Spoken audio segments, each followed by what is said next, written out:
The next question is from R.K. Goyal Prabhu, Mumbai. He asked, Ahimsa samata tushti tapo danam yasho ayashaha bhavanti bhavam bhutanam matta eva prithak vidham.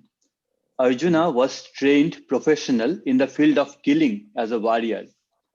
Himsa was necessary in his profession. How should one take this verse by the managers who need to extract work from employees?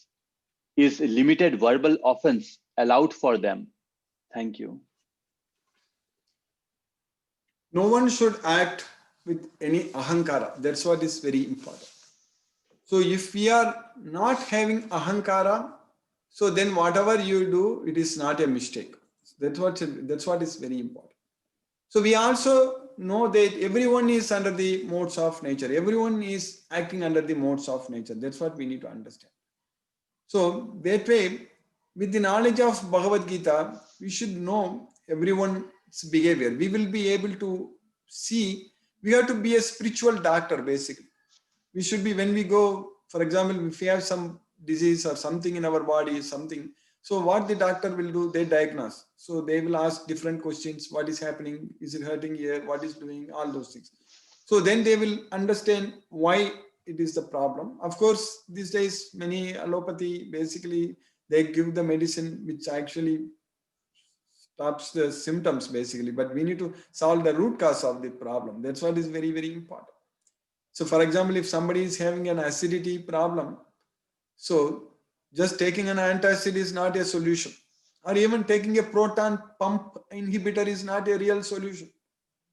So that will stop the acid production. That's not the solution.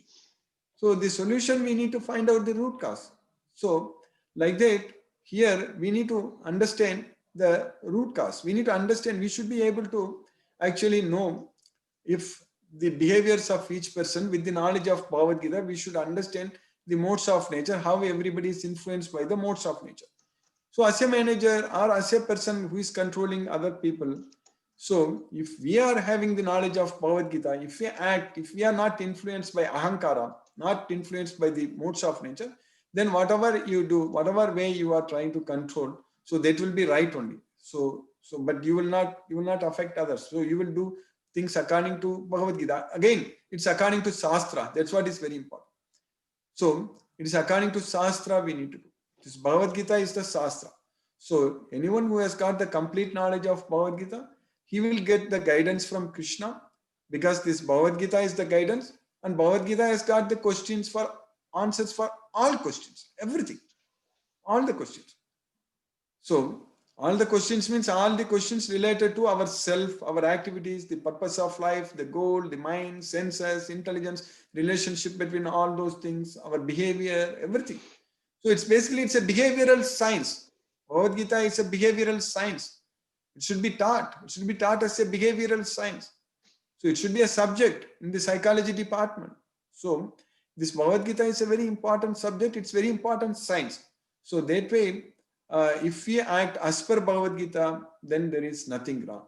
But if you yourself are motivated by false ego, ahankara, then whatever you do, you will have to face the consequences, face the results. Hare Krishna. That's why, again, the answer boils down to knowing the knowledge of Bhagavad Gita. That's why repeatedly I emphasize every day, all the time, that everyone should study Bhagavad Gita. That's what is very important. Everyone. Hare Krishna.